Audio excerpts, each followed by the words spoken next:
Assalamualaikum warahmatullahi wabarakatuh. Perkenalkan, nama saya Nafira Reskiani, NIM L021221082. Di sini saya akan membahas kasus mengenai penyegelan ikan dan penenggelaman kapal.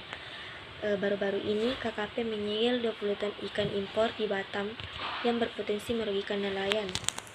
KKP menindak tegas kegiatan usaha perikanan di Batam, Kepulauan Riau karena berpotensi merugikan nelayan lokal dan berimbas pada penurunan harga ikan. Tindakan tegas berupa penyegelan komoditas perikanan impor sebanyak 20 ton milik PT Inisial D di Kecamatan Batu Ampar, Kota Batam.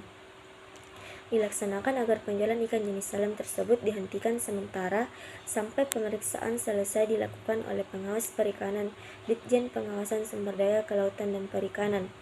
Menteri Kelautan dan Perikanan Sakti Wahyu Trenggono mengatakan ikan salem impor diperuntukkan bagi industri pemindangan, bukan langsung dijual di pasar lokal.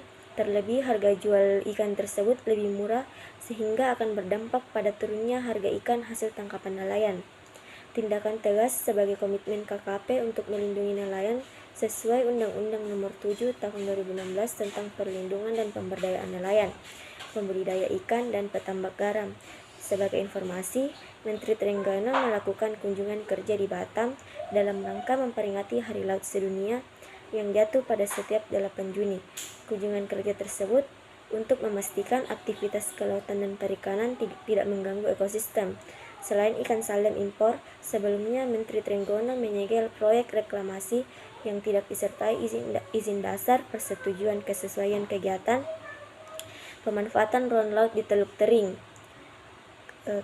kapal ikan ilegal. Kemudian kasus kedua yaitu kapal ikan ilegal yang dihibahkan ke nelayan.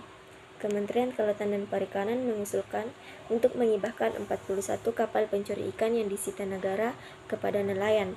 Kapal-kapal yang tersangkut tindak pidana di bidang kelautan dan perikanan tidak lagi ditenggelamkan, tetapi dimanfaatkan untuk meningkatkan kesejahteraan nelayan. Sepanjang tahun 2022, Kementerian Kelautan dan Perikanan telah menangani 137 kasus pelanggaran administratif dan tindak pidana di bidang kelautan dan perikanan. Dari 137 kasus tersebut, para pelaku dari 71 kasus diantaranya telah dikenai sanksi administratif dan pelaku 59 kasus lainnya diproses hukum secara pidana. Direktur Jenderal Pengawasan Sumber Daya Kelautan dan Perikanan, Kementerian Kelautan dan Perikanan Laksamana Muda TNI Adin Mirawaluddin menyatakan rencana hibah kapal-kapal ikan ilegal sedang diusulkan ke Direktorat Jenderal Kekayaan Negara, Kementerian Keuangan. Dari 59 kapal yang diproses hukum pidana, sebanyak 41 kapal ikan ilegal yang berstatus inkra diusulkan untuk dihibahkan ke kelompok nelayan atau koperasi nelayan. Kemudian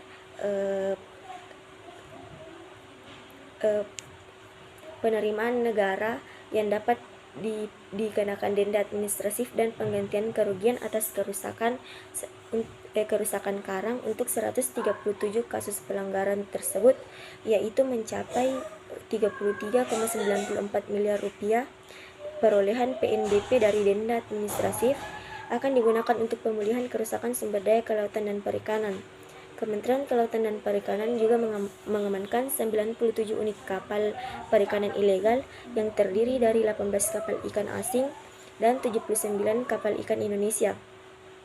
Dari pemeriksaan terhadap 23.625 unit kapal perikanan, tingkat kepatuhan pelaku usaha kapal perikanan dalam negeri tergolong cukup tinggi, yaitu 92,17%. Penenggelaman sebelumnya, selama periode tahun 2014 sampai 2019, pemerintah memberlakukan kebijakan penenggelaman untuk kapal-kapal pencuri ikan di wilayah perairan Indonesia. Selama Oktober 2014 sampai Oktober 2019, Menteri Kelautan dan Perikanan Susi Pujastuti telah memusnahkan total 556 kapal ikan ilegal. Penenggelaman kapal pencuri ikan yang telah inkrah atau telah memiliki kekuatan hukum tetap diatur dalam Undang-Undang Nomor 45 Tahun 2009 tentang Perikanan.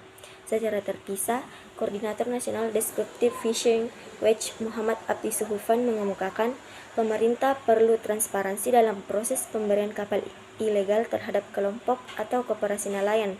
Transparansi itu mencakup penilaian kelayakan calon penerima, serta diperlukan pendampingan dan pemantauan serta kerjasama dengan BUMN, misalnya PT Perikanan Indonesia. Dengan demikian, kapal-kapal sitaan dipastikan bisa beroperasi secara utuh. Jangan hanya dapat beroperasi 1-2 bulan lalu mangkrak. BUMN pada sektor perikanan perlu diminta terlibat untuk mendampingi nelayan secara teknis, termasuk menyerap hasil tangkapannya. Sekian mengenai kasus yang saya bahas. Terima kasih. Assalamualaikum warahmatullahi wabarakatuh.